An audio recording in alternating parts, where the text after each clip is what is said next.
So hello, I think you can hear me, hopefully, and I'm not supposed to stand too far away from the chair, I think, to be visible on live stream for all the people who are joining us from online. So we welcome those online and those in the room as well. And we're going to be starting our orientation to the Master of Public Health, the Postgraduate Public Health orientation session we have today. So happy to see you all here. Right now, we're going to start with acknowledgement of country. Welcome to country. So I'd like to give a really warm welcome to Flinders University. This is Simona Laka-Tur, and she's our Pro Vice-Chancellor Indigenous. And this is Professor Romy Lawson, Senior Deputy Vice-Chancellor. And we're located at Yungarenthi in Perilla. We'd like to acknowledge all the traditional owners and custodians on the lands of which our university is located within South Australia and Northern Territory. And whether you're studying on one of those campuses or online, we warmly welcome you to Flinders University. Yungarenthi in Perilla means meeting place in Ghana, and we were gifted the word Yungarenthi, which means to impart, to inform and communicate. We're right next to Yungarenthi Truku, the building where our Aboriginal students come and learn. So to start your journey with Flinders, we're privileged to have Cliffy Wilson with us today. He's here from the Kumakaru, and he's going to do a welcome to country for us. Nyankana mena, Namani. Nana Cliffy Tanku Munacha Wilson. Nagana, Naranjiri, Naranga, Nadri, Alan Damayo. Mariwichanga Gana Mena, Nadlu Tambadi, Nadlu Gana Yatanga Tikandi. Nawanga di Bani the Bunigani Yatana, Nachi Yukandalia Yakandalia, Nachalia. Good morning to each and every one of you behind the lens today. My name is Cliffy Wilson, but I also go by Tunkel and Manacha, which are both my traditional Ghana names down here in the city of Adelaide. So Tunkel is my totem, and my totem is the king brown snake, one of the most dangerous animals in the world. Also, Manacha is just my birth order name, which translates to the fourth born and male of my family. I'm a proud Ghana man from here in the city of Adelaide, but also a proud Dadajeti man from back on the lower lakes of the Coorong and the Fleur Peninsula. My family ties extend out to the Naranga people on the York Peninsula, also to the Nudgee people on the Flinders Ranges, and last but not least, the Aranda people in the Northern Territory of Alice Springs. I'm here this morning at Flinders University in Bedford Park, also known as Yungarenthi in Perilla, which translates to meeting place, which is located on the Ghana lands. And on behalf of the Ghana people, I would like to welcome those who are situated here in Flinders Uni at Bedford Park on Ghana lands, but also welcome those across South Australia who are located on other Aboriginal lands. May we pay respects to the traditional custodians of those regions and also pay respects to their cultural and spiritual beliefs, as it still is important to the living Aboriginal people today. Also, we do have campuses located in Northern Territory, so I'd like to pay respects to the traditional owners of those regions.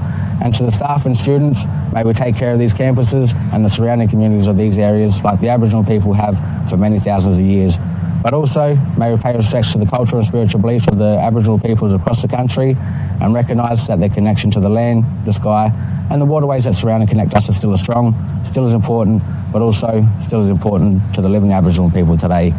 I would like to finish off by saying Nachalia and Nakada. Nachalia means thank you in the Ghana language, and Nachalia means we'll see you again when our paths meet. To all students, I would like to wish you all the best for the remainder of the year and for your future studies. Thank you very much.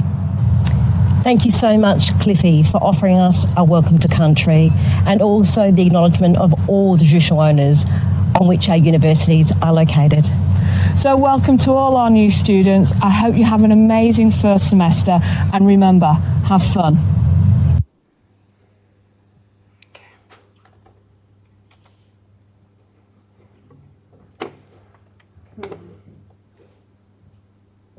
How do I flip it back?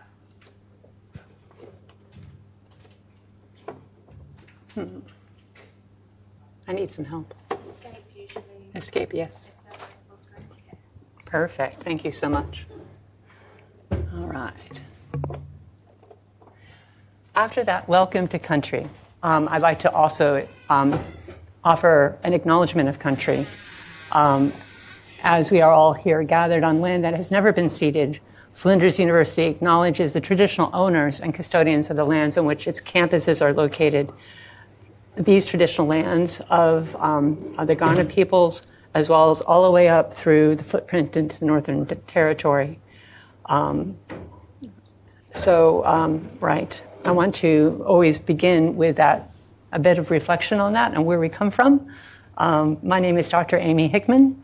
I am the course coordinator for the postgraduate public health programs. You might sense that from my accent that I come from across many waters from the United States, but I've been here for about 12 years and an Australian citizen as well, and very much part of this community here in Adelaide. So, welcome to everyone.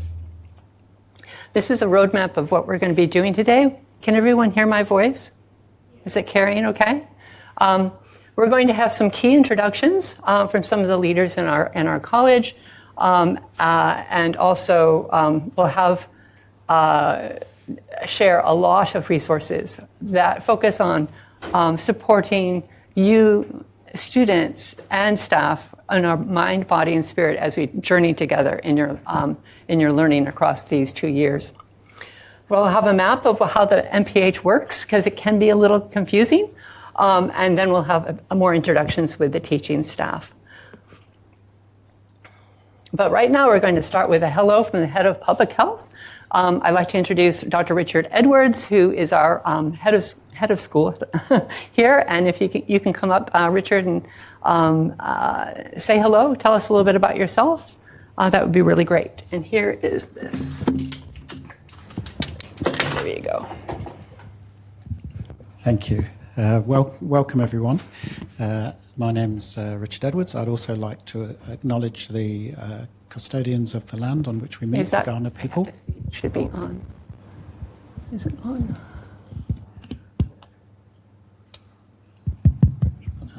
So I'd like to acknowledge the land on which the custodians of the land on which we meet, and the Kaurna people, and their elders, past, present, and emerging.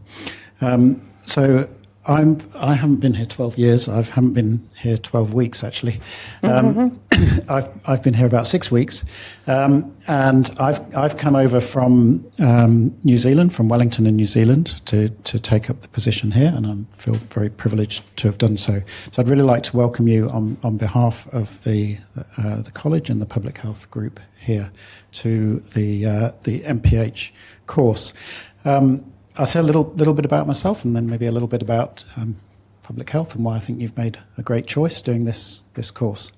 So I from the UK originally. I trained in medicine in the UK, and then went into public health after a few years of working in hospitals. And I came into public health having seen the thing that I've really focused on, in particular in my work, has been on tobacco control and trying to reduce, indeed to eliminate smoking. And that's because I started life as a hospital doctor and saw the effects of smoking and at first hand, and felt like there must be a better way of preventing the disease that it causes, and that got me interested in public health. So I worked in various places in the UK, came into academic public health, and then about 20 years ago came to the University of Otago in Wellington, New Zealand. And then, as I say, about 6 weeks ago, I came here.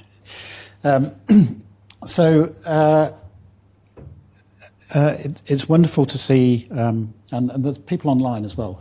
Yes. And welcome to people online as well. Sorry, I obviously can't see you. I think you've made a very wise choice coming to start this course, and I say that for several reasons. I think this is a wonderful university. It's a wonderful place to study. It's a great college. The course here has some absolutely excellent faculty. You're going to be taught by some brilliant people, and you're going to be learning some great new things and skills and so on. So I think you've made an excellent choice. So I've worked in public health for 30 years or so, and there's many things that why, again, I think you've made a great choice by coming in to do a public health degree, which obviously is a potential stepping stone to a career in public health. And the reason I say that is, I suppose one of the great things about public health, to my mind, is just the potential it has for making a really big difference. And I guess for many of us, that's what we want to do. We want to make a positive difference in our work, and public health really gives you the opportunity to do that. Just as an example, just before I left New Zealand, we had introduced, or the New Zealand government had introduced some measures in the tobacco sphere, which we think could have made a huge difference in saving thousands and thousands of people's lives, and actually could have been bigger than that because it could have had influence all around the world. As it happened, we had a change of government, and that didn't quite come to fruition, which is one of the things about public health. You have to be resilient, and you have to deal with frustration, and it's hard work. But we'd done it, and we were on the threshold of really making a huge difference. So public health has huge potential. I think the other things that I like about public health is that it's a very, people who do public health tend to be really, really passionate about it. They're very proud to work in public health. They're very proud of what they do. And that's because I think public health has a very strong values, or one of the reasons it has very strong values to it. So one of the most well-used definitions of public health, if let me just get this right, I should know this off by heart. So it's the science and art of preventing disease, prolonging life and promoting health through the organised efforts of society.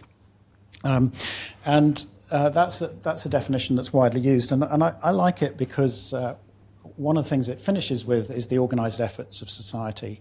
And public health has a very sort of collective view of the world, which is also shared by Indigenous peoples. And so from where I've been in New Zealand, Māori people have a very collective view of the world, and I think that's the same here for Aboriginal and Torres Strait Islander people. So public health doesn't shy away from the collective, and I think in a world where we're often focused very much on individuals and individualism, it's really nice to actually view whole populations and trying to improve health for whole populations and thinking about things collectively. And public health does that. It also, organised efforts of society suggests it accepts the political.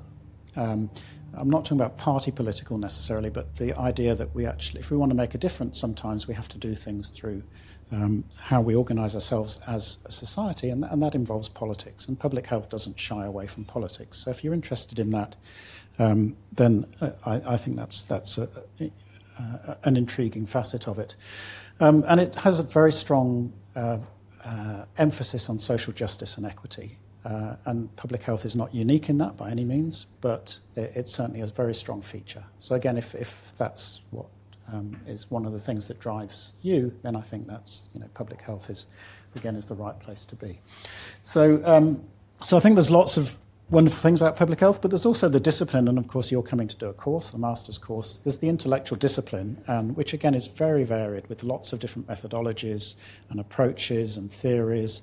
So I think it's a very satisfying and intriguing discipline that you've come into, and I hope you'll really enjoy learning about all the epidemiology and the health promotion approaches and qualitative methods and all sorts of things that you're going to be learning about. So it has as an intellectual activity, I think it's full of ideas and full of interest, I think.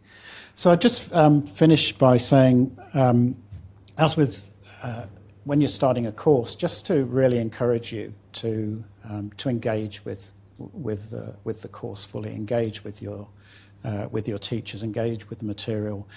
Do some of the extra reading, do look at some of the podcasts and videos and so on, because you roughly get out of courses what you put in, and the more that you engage, it's from a teaching point of view, it's much better to have a highly engaged students. It's much more interesting, and it makes the whole exercise, I think, more enjoyable all round. You'll also learn from your peers as well as from your teachers, because you'll all bring all sorts of different things to this. So listen to each other, learn from each other, learn from your teachers, and That way, hopefully you'll leave this course both inspired and enthused by public health and wanting to make a real difference, but also having learnt a huge amount of knowledge and skills that you can apply to make the world a better place, hopefully. So welcome and thank you. Yeah, great. Thank you. Thanks, Richard, so much. And Richard has really touched on so many nuggets of wisdom in that. Two things I'd like to just say. One of that Flinders and our teaching, particularly here in College of Medicine and Public Health, the teaching philosophies tend to revolve around a learning community, around teaching and learning as a give and take, like we do things together and augment our learning and growth together. As you learn, as we teach, it comes together this way. It's not like expert open heads and dump information in, not at all. You bring experience and your own lived experience and ways of knowing and being and doing that inflect your learning. And so we're all doing this exciting work together. All right. And the other thing I wanted to say is that social justice and equity is a key thing for Flinders, particularly for the School of Public Health here. And I'd like to introduce Dr. Annabelle Wilson, who will be talking a bit about her teaching and her research.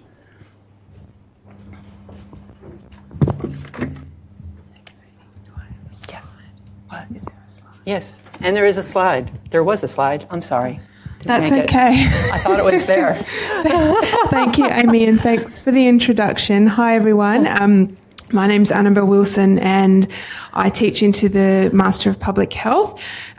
This year, I will be teaching critical perspectives on global health and development, which I'm really excited about, and I hope to meet some of you there. What I really love about that topic is the critical perspectives part. So in the Master of Public Health, we really want to teach you how to think critically about our world and about public health. So I really hope that in that topic that will come across. Step here. There we go. Oh, thanks, Amy. So a little bit about me. I'm picturing my slide. I trained as a dietitian. I am both an educator and a researcher, and picking up on both what Richard and Amy have said, I really value two-way learning. So obviously, as students, you will learn from us as educators, but I believe we also have a lot to learn from you, and I really look forward to that opportunity this semester. I am a mother of 3 sons, so I have a 9-year-old, an 8-year-old and a 1-year-old, so they keep me busy. And when I'm not teaching here, I'm usually at a basketball training or game. With my background as a dietitian, I love everything related to food, so eating out and cooking. And in terms of my research, Amy mentioned social justice and health equity. So that's a big focus of mine.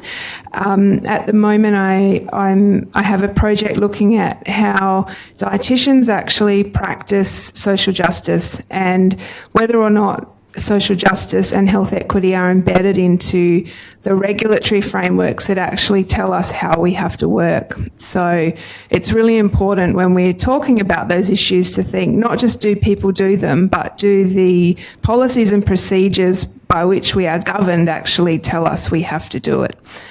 And most of my research is also qualitative. I love qualitative research. I love talking to people about their experiences.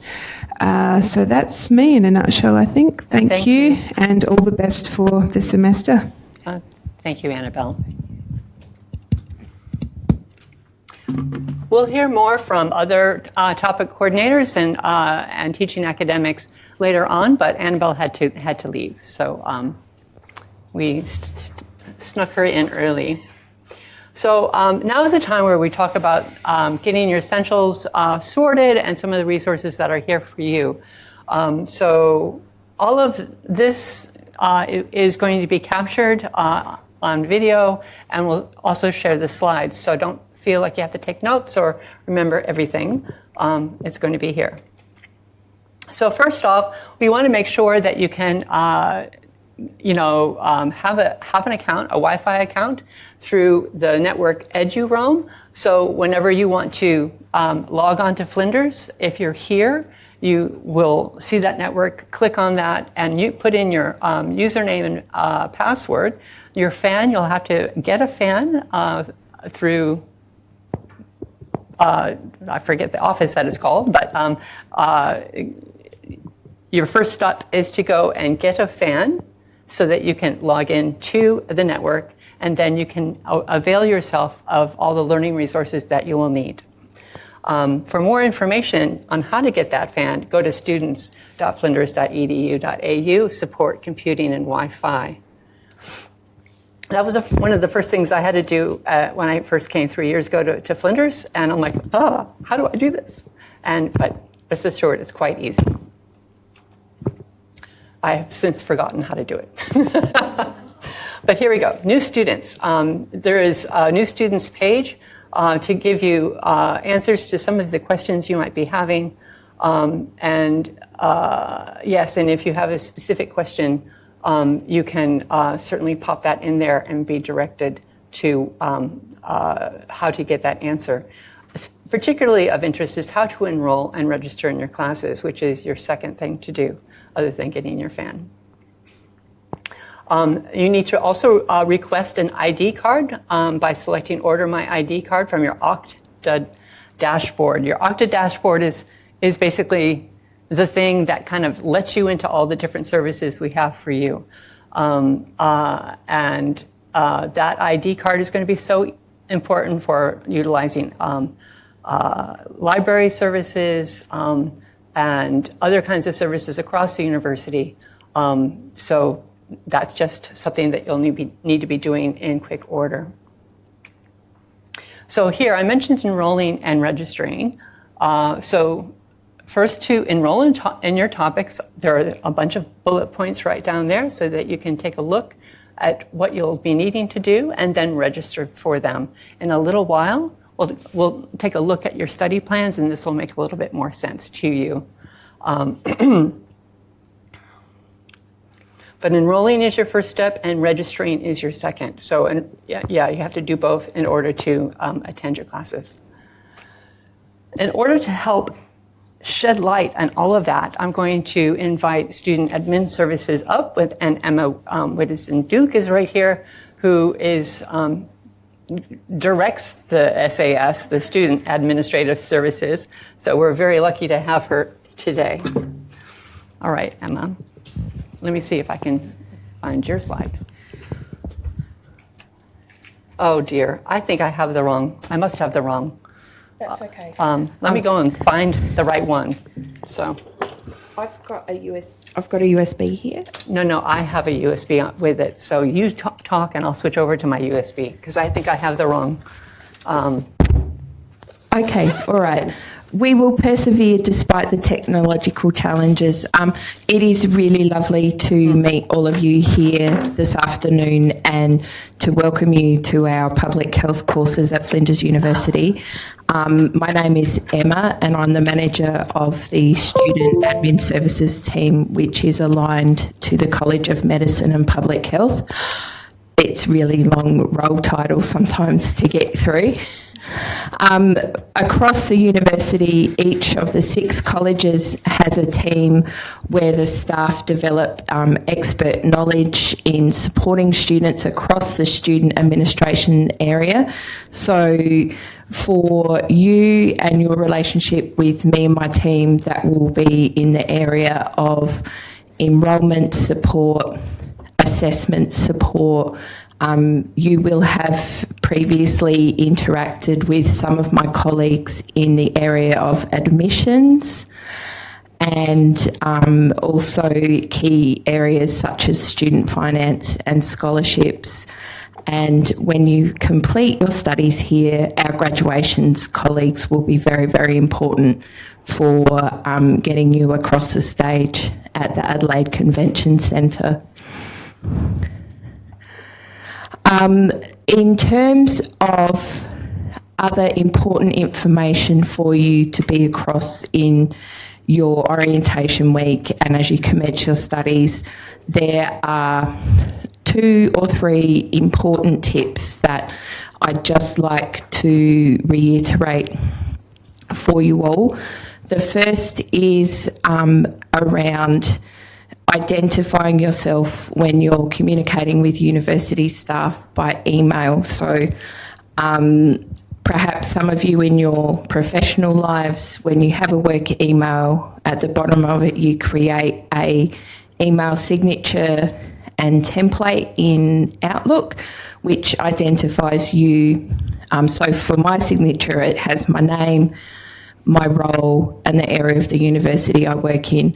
For you as students, it helps all of the staff to identify you if you have your name, your student ID and the topics that you're enrolled in. And then you can update that from semester to semester as you progress through your studies. And what that does is it allows the people that you're communicating with to be able to find you in our student management system and understand that, oh, I'm working with student Melissa Suckley and she's in my Public Health 101 topic. A lot of the staff, particularly in the professional staff area, are supporting students across the entire College of Medicine and Public Health. That's 3,000 students throughout the year. So with double ups in names and questions, it's really, really important for us to have that context. My second top tip for students is to always use your Flinders University Outlook to communicate with us. So some people like to set up automatic email forwarding to their Gmail. That's what they're used to. That's what they like to use. But writing to us from shinyboots25@gmail.com, we can't actually verify you or give you any meaningful support or help. There's no password protection, there's no verification. So as logical as it sounds, it's actually a very important thing for you to keep in mind when you're working with the academic and professional staff here at Flinders. Thirdly, where to go if you need help. And there are a couple of places that you can go. So if you have questions about your tuition fees, you'd like some help applying for a scholarship, you have a question about your enrolment, maybe you've enrolled in something, it's still quite early in the semester and you want to change, the best way to do that in person is to go to Flinders Connect in level 1 in the hub, and the staff there can give you some basic advice, or they may refer you through to my team of enrolment experts for some more detailed help with your master's study schedule. The other thing that you can do is come and visit my team. We are located at Flinders Medical Centre on level 5. So if you haven't been down the hill and through the pedestrian underpass to the university part of the hospital, there is a big medical library there. It can be quite a nice place to study, and we have a reception desk just outside the library, and we'd love to come and have a chat with you as well. And the other way to organise some support is to lodge a request through Ask Flinders, and that's part of your student portal. You can log in, submit your question there, and our team will come back to you as quickly as we can. And I think that's probably the important information for you for this afternoon. I know that you've got many, many new things to learn and understand and getting back into that routine around studying. But just to finish up, I wanted to touch on something that Annabelle mentioned before, and that's the Flinders community. many people who work and study here talk about Flinders being like a small or a large village.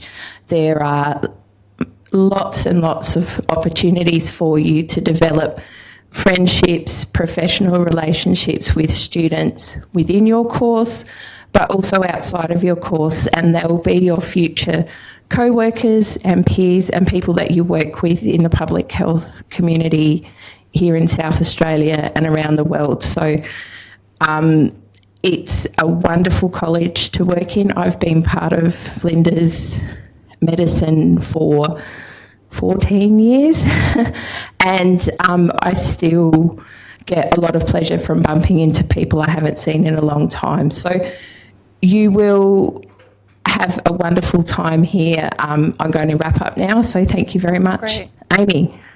Oh, thank you, Emma. And up.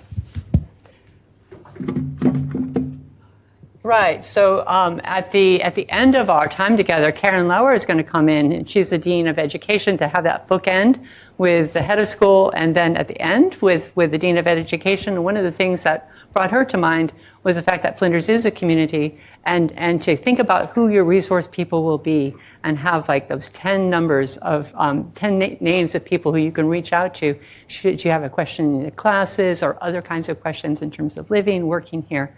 So start building that community now. That's just what I really wanted to say. I wanted to just give a shout out to our course representatives, and right now, Chris Maria and Isabel Chen are our course representatives. So unfortunately, Chris can't be here. Isabel, would you just like to raise your hand? She's going to come down later, and we're going to have a little conversation. But it's really important to know that partnership is just how we do things here at Flinders University. So student-staff partnership is really, really central to how I work. And part of that is representation. And so course representatives are those who listen and engage their community and feed back to myself as course coordinator and others about ideas, things to change, things that are working well, in order to really create the best learning experience and research experience for us all. So that's how important these guys are. Not only that, but we also have topic representatives, which you'll learn about next week in all of your courses. So think about how you can get involved to help support your learning and others' learning through partnership. So navigating topic selection and enrollment from a student perspective, well, here we go. Now I'm going to ask Isabel to come down and chat a little bit about some of the ins and outs that she had engaged. And you know what? I am going to go and do the other because I think this is not the correct one. And I do apologize. I don't know what's going on with my tech. So there were more. Let's see.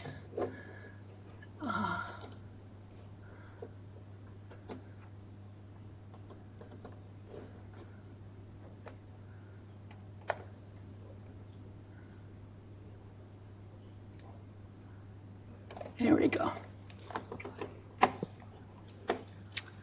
Enable content.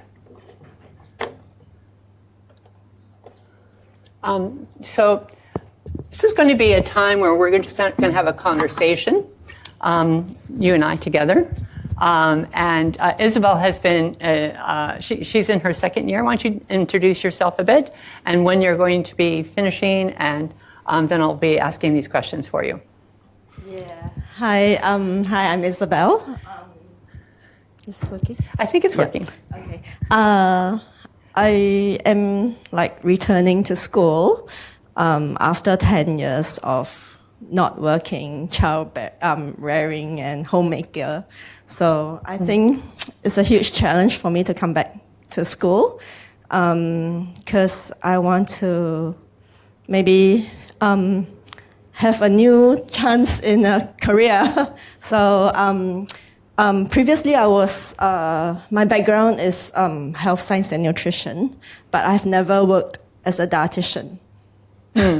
Yeah, but so I've always been working in the uni for doing research in immunology and biochemistry. So that's my background. But I think with research, it's really hard. It's really hard to make time for. I've got 4 children, so yeah. When I'm not in school, I'm running all over the place, sports and what other curriculum that there may be. So and because of that, I think, I just want to share about this 3 semester. This is my last semester. I'm graduating in June, hopefully. But yeah, so the last 3 semester has been like a whirlwind. I don't know what I was doing. I just brought my daughter to uni open house, and then suddenly I enrolled myself in a course instead of my daughter. So and then I just stepped into it and said, okay, I am going into public health without really knowing what's happening, but then this 3 semester has proven its worth. I know a lot about myself. I know the direction that I want to go into. I think. So one of the questions I had that I think will help here is that what was public health when you started? And then what is it now that you know the direction that you're heading into? Yeah. When I started the course, I think orientation, someone asked, what is public health to you? Write it down in your notebook and then tell us when you graduate. So that was something to think about. Public health to me is probably about, because my background, I come from Singapore. My background is like biosecurities, and I was working with pest controls and pandemics and stuff like that. So I thought, I know a lot about public health. I think I can do this course quite well. But when I stepped in and then went to orientation and said, this is your career choices. And I was like, what? It's a whole broad spectrum that I didn't think was public health to me. But then right now, in my 4th semester, after taking a lot of the core subjects, I finished everything except one. And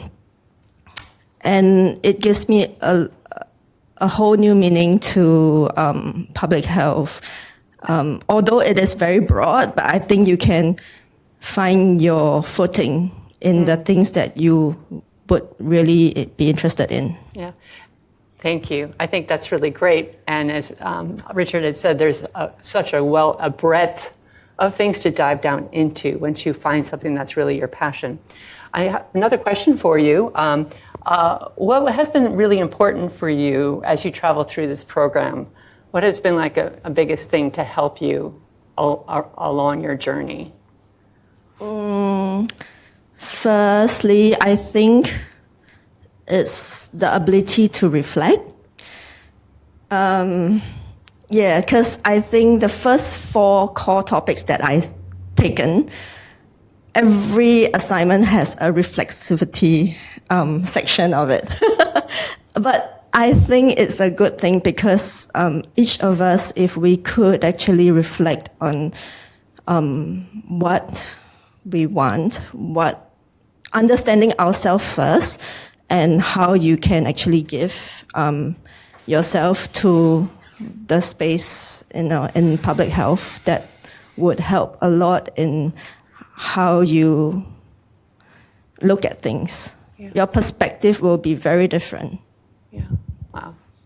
Yeah. Thank you. Thank you very much. Any advice around coursework versus research pathway, which we haven't quite gone through yet, but any advice about thinking about different pathways of going? Who were some of your resources for you there? Okay. I think I came into the course with a very, very sure objective. I need to get myself back into the workforce. So that is my goal. That's what I want to do. So, however interested I am in research, because that's like my last 20 years of work. Here in Australia, I feel like if I don't do a course, I can't get back into the work field. Mm-hmm. So I was like, okay, I'm going to just do whatever, get myself into a good company during placement and try to prove myself in the company and stay there. Yeah, that's my goal. It's still quite is, but I am really pleased. I've started my placement with diabetes SA, but I am doing research there. So I get the best of both worlds, but yes. But yes, you really need to think about whether you want to do research. Is it for you? Because research is really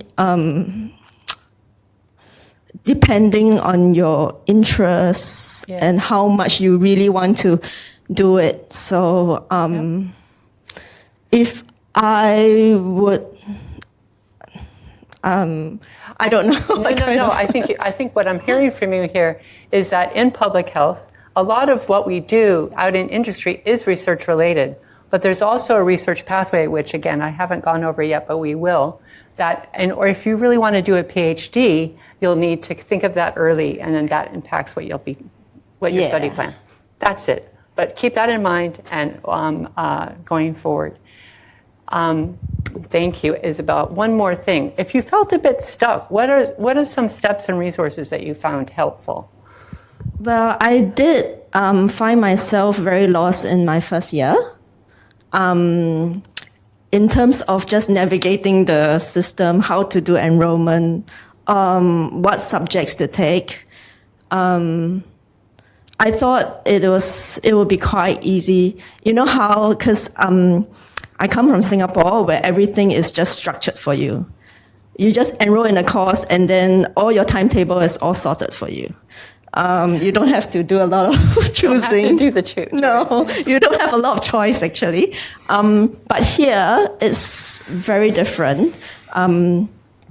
They're good and bad in both ways. But then what I really did was there are a couple of topics that I really liked, and I was struggling to choose between this or that, and also to make it work in the semester, because some subjects you don't have it in Sem 1 when you have space for Sem 1. Yeah. You know, that kind of stuff. So you really need to look through all the topics, all the electives in your handbook. That's one thing I did.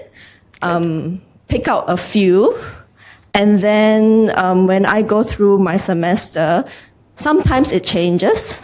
But I talk to a lot of my teachers.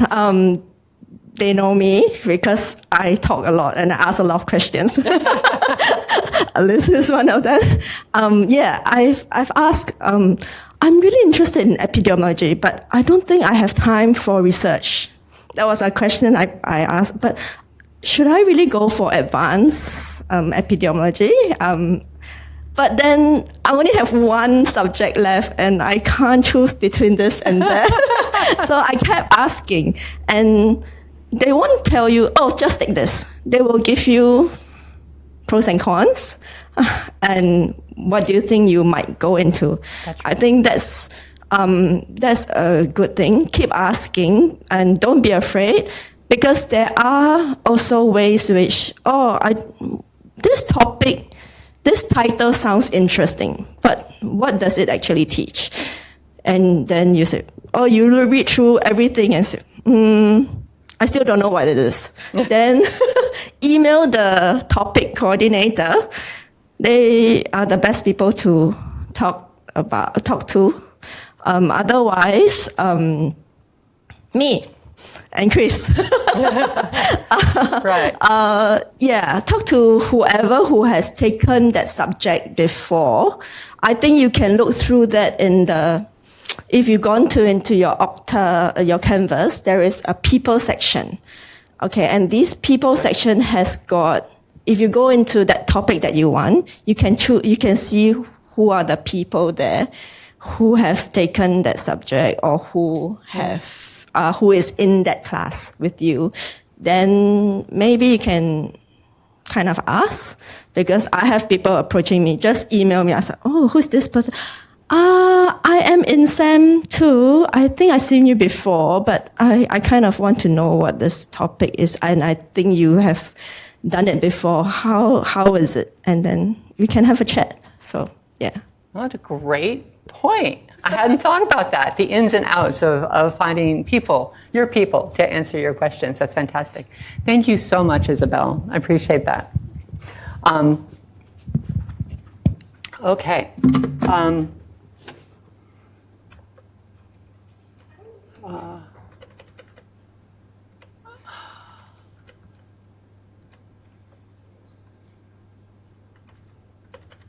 There's a bit of, I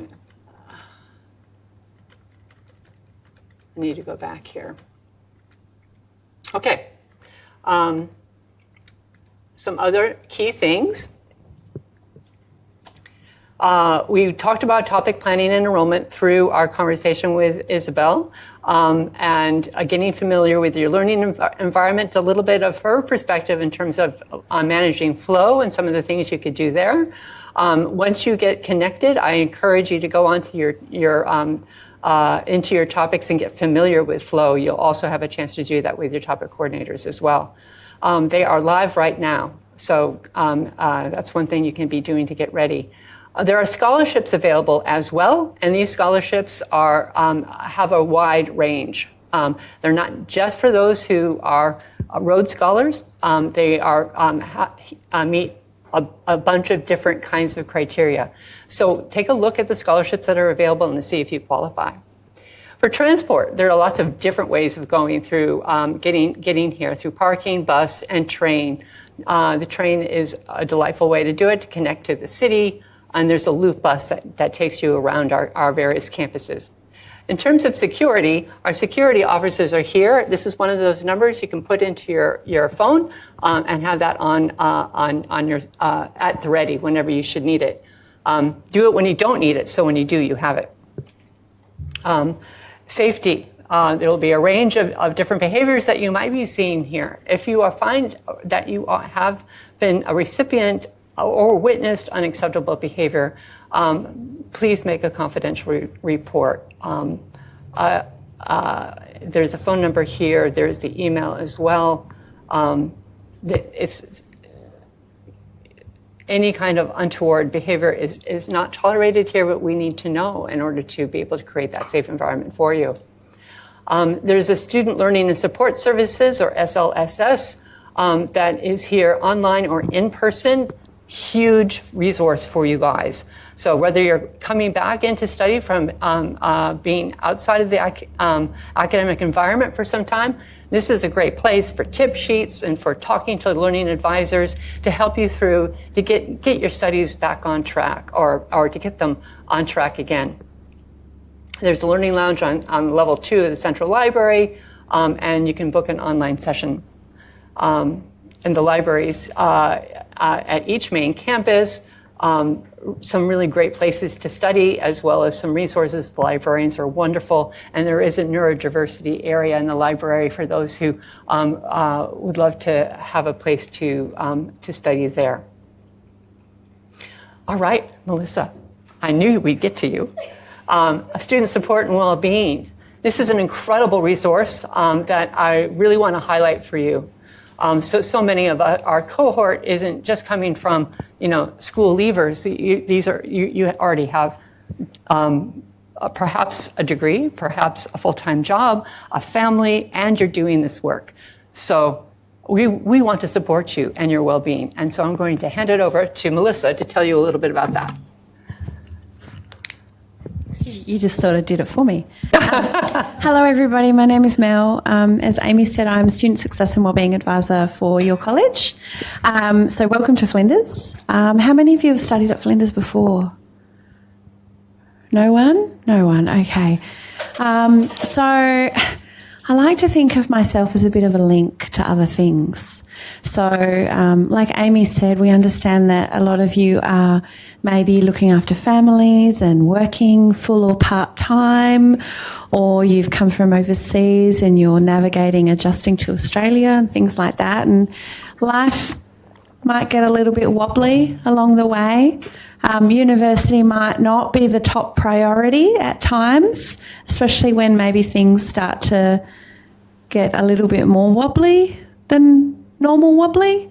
And so my job really is to help you work through those challenges. So I would encourage you that if something starts to feel a bit wrong, or you're feeling a little bit overwhelmed, or you're not really sure maybe if you picked the right course, which can happen, or you're not understanding the systems, or you just don't know who to ask, you can connect with me and I will not necessarily do anything for you, but I will help you do some things. So I might say, look, let's talk to your topic coordinator about getting some more time for an assignment. Let's connect you with Disability Services for an access plan. Let's connect with the Learning Lounge and see if you need some additional learning support, things like that. So if things get too much, you can connect with me. Other times that you might hear from me is if your teachers are at all concerned about you. So if you disappear without talking to them, or if maybe your behaviour changes, or you're starting to be late on a number of things, or you tell them that something's gone wrong in your life and you need support, they might ask me to reach out to you. So don't be surprised if that happens. We don't have GPS trackers on you. We're not following you around and watching what you're doing with your lives. This is a bit of a boring description of what I do, but really come and talk to me. I'll help to point you in the right direction, whether that's to connect with a service or some information, or navigate some sort of system, of which we have many here. You can book in with me by scanning this QR code. I can do phone and Teams and in-person appointments. So for those watching online, if you're not actually coming to the campus and you need some support, please do connect with us as well. And I think that's it. I work out of the College of Medicine and Public Health in the hospital on Thursdays. Other days I'm all over the place really, but if you need me, usually on Thursdays I'm at the hospital. Monday, Wednesday, Friday I'm up here on main campus. Tuesdays I'm at Sturt, which I don't think they'll get down to Sturt unless you get lost. So, yeah. Don't hesitate to reach out, and hope you have a great semester. Yeah. Thanks, Melissa. Okay, well-being support. So there is brand new a well-being support webpage called Better You. And this is a one-stop shop to take you to all the different support services and fun things to get you going in terms of spiritual, mind, body, community kinds of ideas. I'm going to hold off on talking more about that because we have someone to share specifically to you about that, who has been on the ground level of developing that. But I did want to flag it for you. There's health, counseling, and disability services that Mel did just talk to. Everything is both billed, and this is a great place to go if you're feeling a bit crook, or you need to talk to somebody or talk to a disability advisor to get an action plan in place. This is just a way for topic coordinators to be aware that you have some adjustments needed for you in your studies. So good thing to know. There's a good phone number to have at the ready as well. There is an after-hours crisis support line too. All right, there is an Oasis Student Wellbeing. Oasis is a building, but it's also a bunch of services and a great place to visit. If you go to the Student Hub, you go up the stairs past the coffee cart, it's over to your left. And it has a range of services there, meditation, conversation groups. If you like to go on forest walks, those are available. more on that from Gareth in a few minutes. Here he is. So Gareth, why don't you come around? And I do have your slides here as well. The right PowerPoint is up. There you go. Fantastic. Hello, everyone. How are you doing? Good, good. I've noticed if you have a lot of lectures in this room, don't rock up late, because I think you've heard the fact that the door creaks on the way in. So I made that mistake. Apologies when I came in. I didn't hear.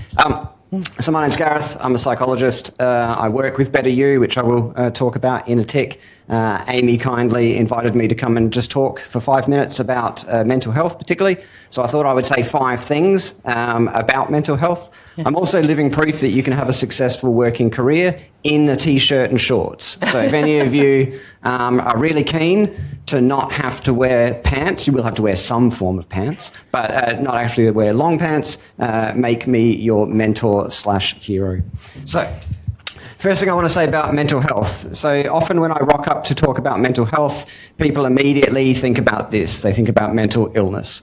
Their first thought goes to, is Gareth here to talk about depression or anxiety or OCD or ADHD?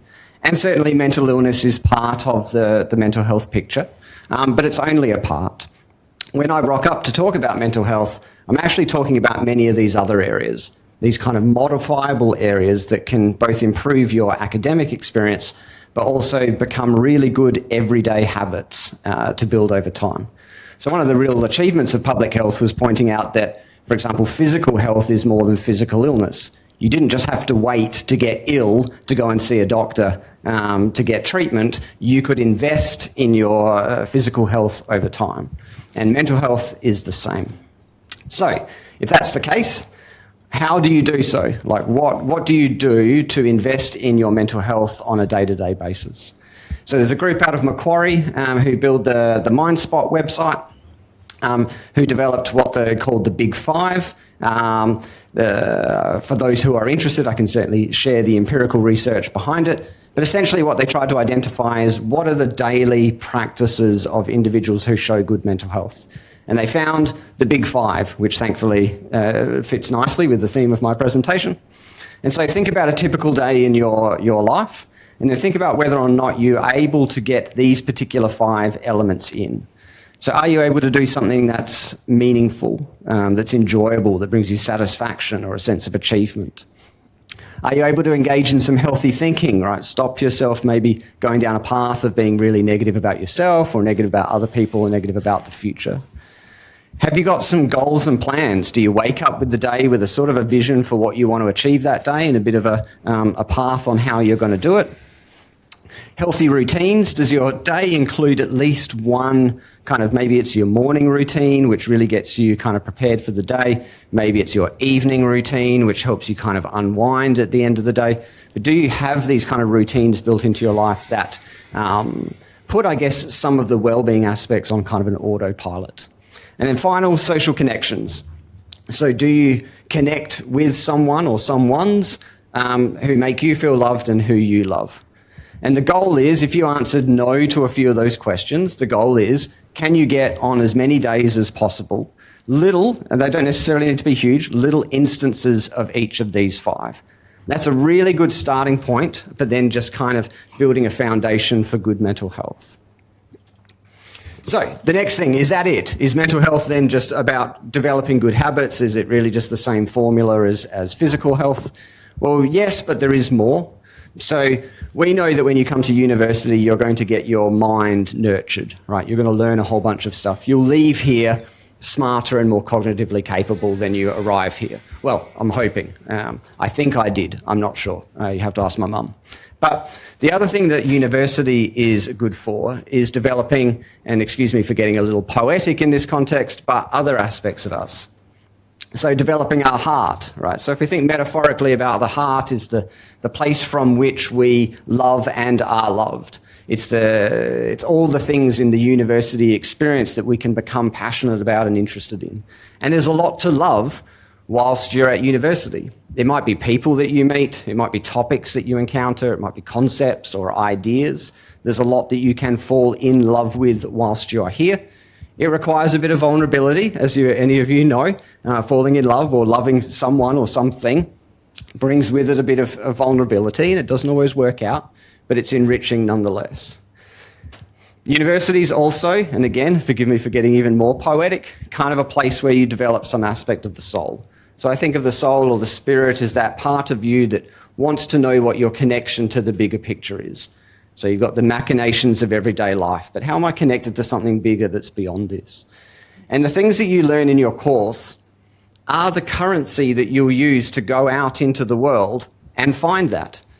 And so when you're looking at a piece of information that might seem really kind of benign or uninteresting, that little bit of knowledge or that little bit of capability might actually be the ingredient that once you're out in the community, once you're out working, is the piece that finally helps you solve the puzzle of who you are or what you want to do or what you want to contribute. And so I'd argue that the university is not just a place that you come to nurture the mind, it is also a place that you come to nurture the heart and soul. Now, if any of you heads off on an adventure of either mind, heart or soul, you will notice that any adventure comes with some setbacks and challenges along the way. That is inevitable. There are many services at Flinders, some that you've heard about now, more that you'll hear about over time and during the course of your degree, that are here to be companions with you on your adventure. Now, university has a real independence vibe. You arrive here, you kind of, to some extent, you're expected to kind of know what you're doing and kind of make your own future happen. But I would challenge you that any adventure in life always has companions, always has fellow travellers, always has other people that come on board. And these are the support services whilst you're here. So not only is it okay to call on like these support services as you go, it's a natural part of the adventure itself. And finally, Better You. So this is as new to the university as probably some of you in the room are. What we know about Flinders University and what we've known for a couple of years is there's a program for everything. Like there's so much happening around the university, both within the support services and within the topics that help people improve some aspect of their well-being. Better You is an attempt to be a showcase of that. You can visit the site, you subscribe. Once a week, we'll give you some news about what's happening around the university with a wellbeing focus that's focused on the kind of things that I've talked about before, developing and nurturing the mind, the heart and the soul. If that's of interest to you, subscribe, right? If it's not of interest to you as you go along, you can always unsubscribe. That's an amazing feeling. I don't know if you've ever gone through your email and just hit unsubscribe on all the different newsletters. That might be the single greatest intervention I can give you in my time here, but that will be effective nonetheless. So yeah, definitely, if this area is of interest to you, if this is an area that you would like to get into, I would love it if some people in this room ended up in mental health promotion, not just mental health promotion. Then have a look at what we're doing there. Yep. I've snuck a sixth one in, which is really just be kind to each other. I know it sounds a bit silly, but I'm old enough and ugly enough now to know that most people you come across in daily life are trying to do their best in a very complex and rapidly changing the world. And one of the simplest things you can do for them, and probably the most effective thing, is just be kind. Take a moment to listen to them, do something nice for them, buy them a coffee, sit down and have a chat, invite them into your study group. Just doing something simple could make a very big difference to that person's day and how it's unfolding. And if you need to get in contact with me, I'll be found near the Cactus Shoe. I'm a bit reclusive in that regard, but just get in contact, ask me a question, let me point you in the direction of something that might be helpful. And thank you very much, Amy, for the chance to speak. Fantastic. Thank you so much, Gareth. And Gareth is someone who walks the talk. So thank you so much for sharing with us those important messages and resources. So we have international student services for those who are coming in from outside of Australia. So I have Peng Robson here to talk to ISS. Thank you, Amy. Hi, everybody. My name is Peng Robson. I work for International Student Services. Hands up if you're an international student. quite a few of you. Well, welcome. So my job is to assist you guys. Domestic students, I apologise, you'll just have to sit through this. But for international students, I'm your first point of contact. This is a photo of my lovely team, and basically what we do is assist international students with pretty much anything. Now, I understand it's very difficult when you come to a new country, and it is sometimes isolating, you're missing home, everything's brand new here. Also, you have to think about your visas, your COEs, so it can all be quite overwhelming. So what we do is that you can come and visit us, and you can make an appointment to see myself or another student advisor. We can talk to you about various issues. So for example, what happens if you fail a topic? What happens to your confirmation of enrolment? And then what happens to your visa?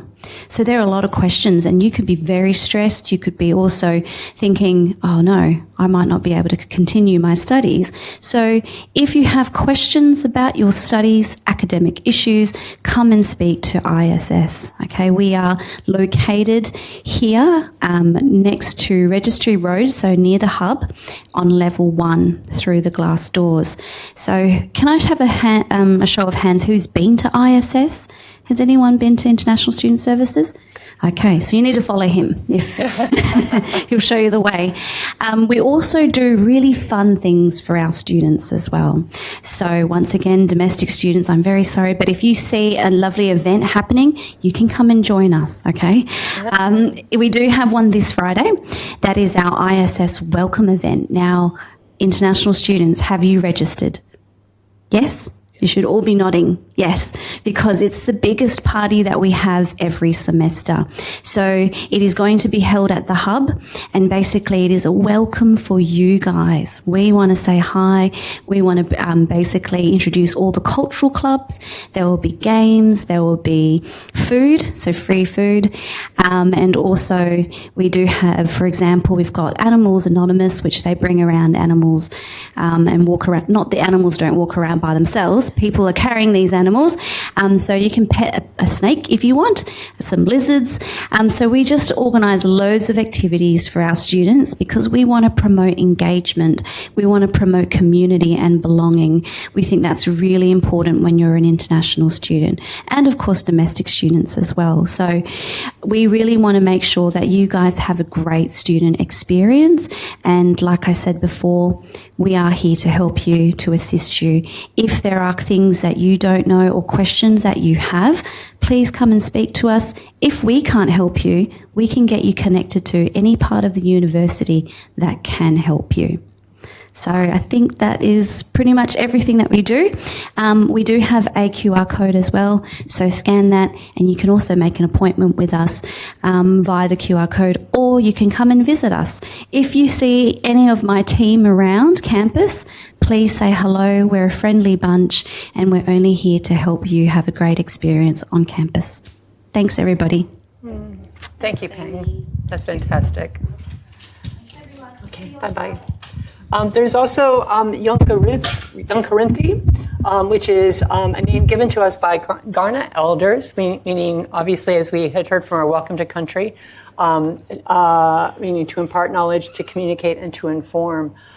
So Young Corinthi is a place, an organization that will help Aboriginal students find your way around campus, meet new friends, and help support with study skills, etc. So a great resource for you there.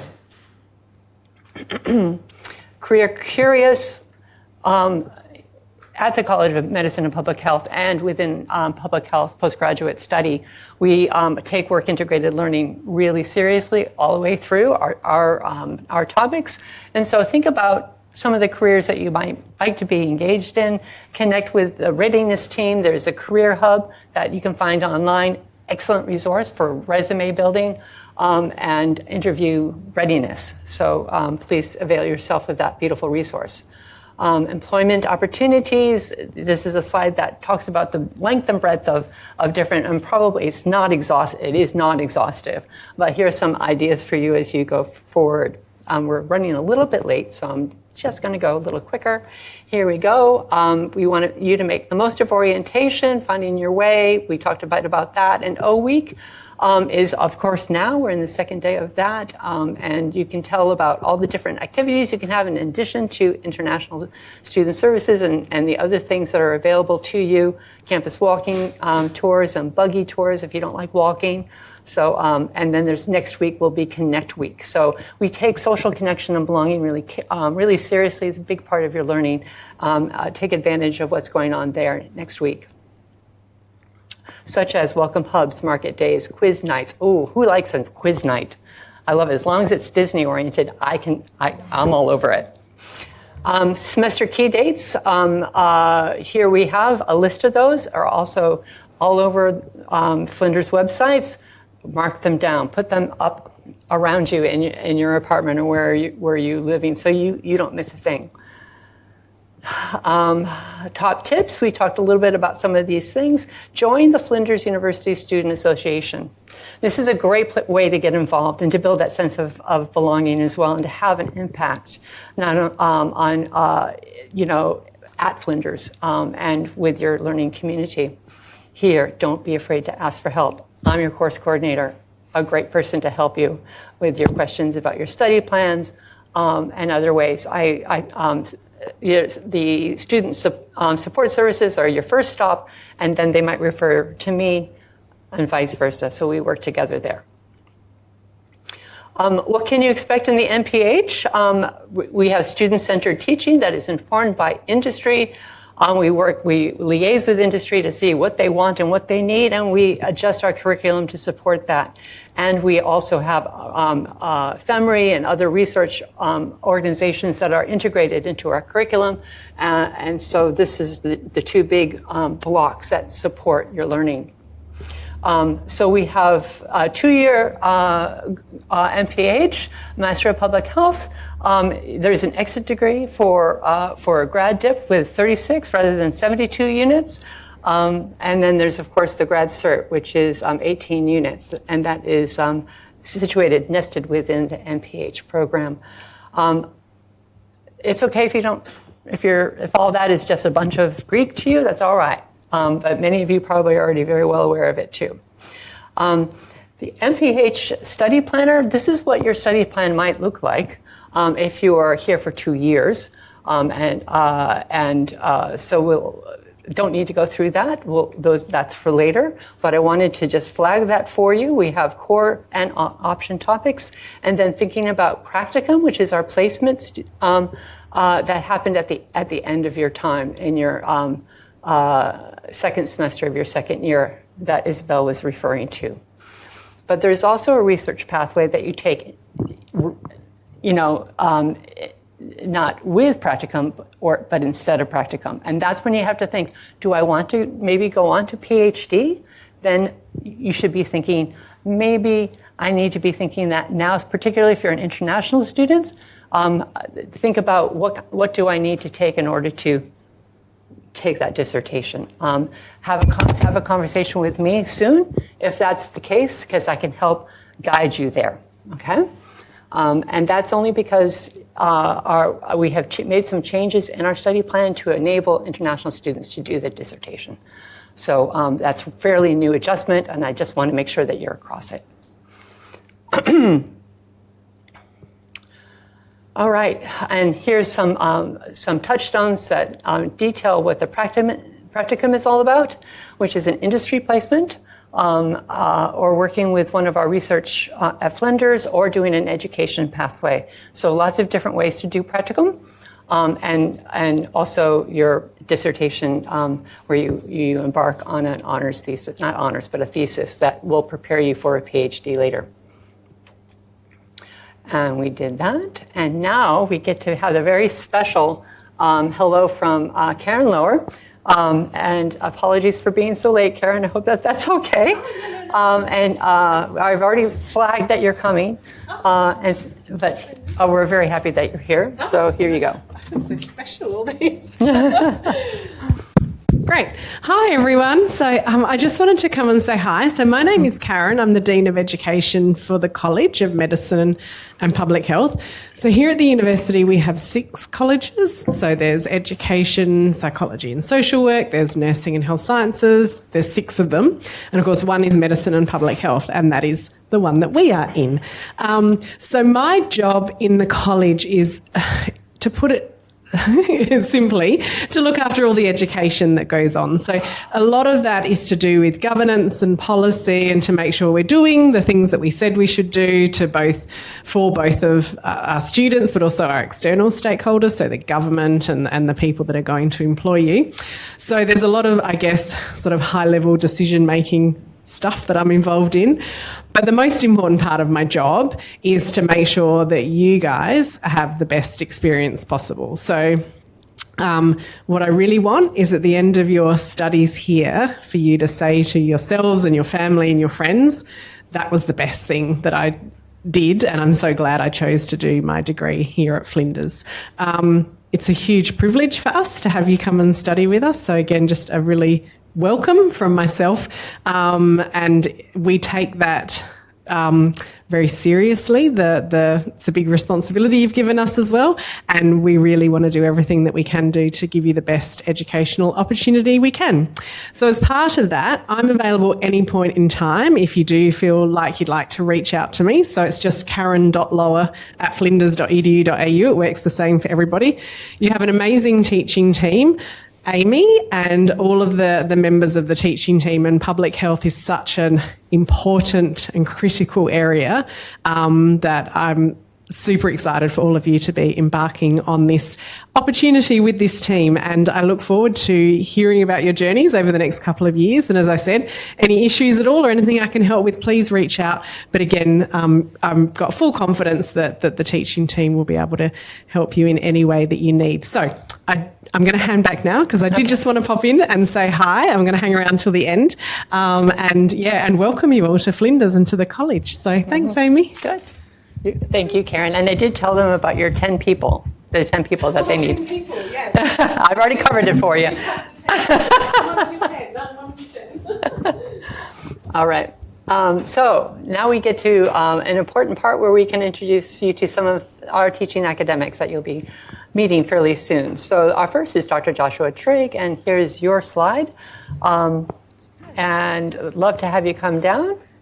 Josh teaches a number of our courses, one of them being qualitative research methods, and he'll tell you more. Sure. Hi, everybody. So if you are taking qualitative research methods or the dissertation topic in the Masters, you'll end up encountering me. I really like teaching qualitative techniques to people who might not have done that before in their studies. So if you think about what that word might mean, it's interviewing, it's focus groups, it's textual data analysis, it's kind of the counterpart to the statistics topics that you might be taking. And we have a bit of fun with it, and people get to basically run through a mini research project in an area that's of most interest to them. And if you want to talk about that further, get in touch with me. And my other role is looking after people's progress through the dissertation topic. So if you do end up doing that, I'll help you in guiding your topic selection, the sort of project that you'll end up working on, your interactions with your research supervisors. It's a kind of step up in project management and a further step towards that future career in research and related areas if that's what you're interested in. And my background is in psychology and behavioural science, and I've been working in public health for a little while now. And feel free to reach out to me using the same email convention as Karen mentioned before. Thanks. Yeah, you're welcome. Thank you. And your research area? Oh, yeah, I should mention that. So I research largely people's attitudes towards health risk and the different kinds of behaviours that are involved in that. And at the moment, that's largely around tobacco and vaping, so nicotine products generally, and how people might continue doing that, cease doing that, their attitudes towards different policies. There's a whole different heap of research areas in there. And we have other academics in the college who actually work in that area as well. We're quite lucky in that regard. So if you're interested in that, talk with me, but I can also help you pursue your research interests that are completely unrelated to tobacco as well. Thank you so much. All right. Liz Buckley, Dr. Liz Buckley, come on down. I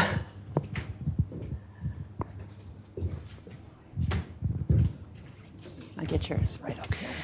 Hi everyone, my name's Liz Buckley. I am a cancer epidemiologist. I teach epidemiology in the Masters of Public Health, and if there are any students here in the room or online who are newly enrolled in our brand new program, Clinical Epidemiology, I teach into that program too. Now I've forgotten what I was going to say. You can see a few photos up there, my special little family photos. There's a couple of photos at the top of me during my PhD. I made a pilgrimage to England, or to London in particular, as all good epidemiology students should do, to visit the water pump, or the replica water pump in Soho that, symbolises now the impact that John Snow made in one of the cholera outbreaks in London in the mid-1700s. It was really important for me because I was a really big fan of epidemiology. And I don't know, to be able to go there and see where, for me, it kind of all started from was really important. I love epidemiology because it gives me a way of finding out the who, what, where, when and how of disease and health in communities and populations.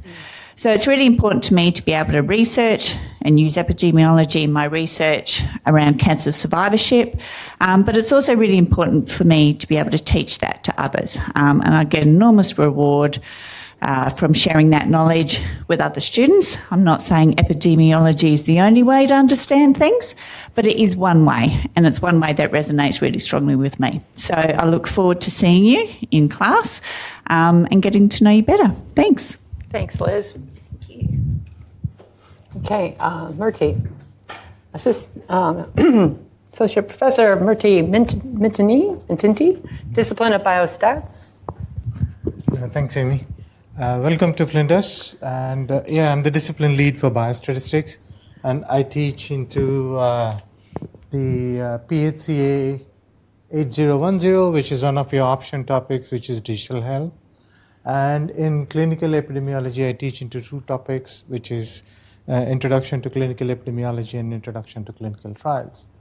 And I have a very varied interest because being a statistician, you're called on every project that you can possibly have a hands-on with data. Anybody dealing with data, they need some help with statistics. So I end up being an author on many publications, which I have no knowledge about.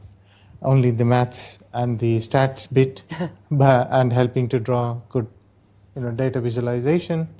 If you're into data visualization, if you're into, you like the subject statistics, or you like to play with data sets, then please reach out to me.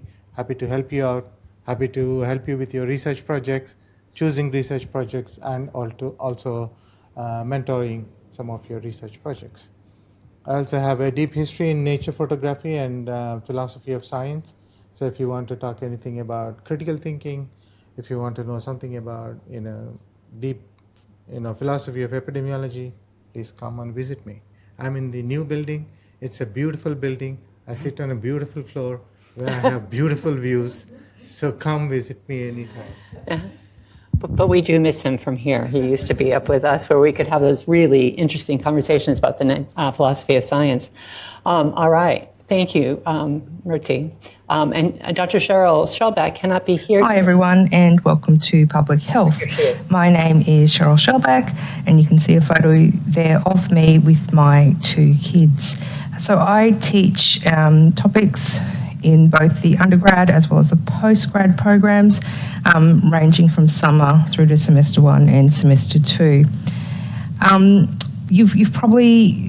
You may be feeling a little bit overwhelmed with the amount of information that you've been given already, and I suspect you're not going to remember a lot of the information about individual people. So rather than tell you too much more about myself, I really wanted to just share this story with you about this cake. So this was not my cake, but it was one that I had made for a family friend. Obviously, we're looking at a significant birthday here. And the reason I'm sharing this was because it was actually not what it was supposed to be. The original cake, the one that had been requested, I'd made it and then I dropped it, so I completely destroyed it.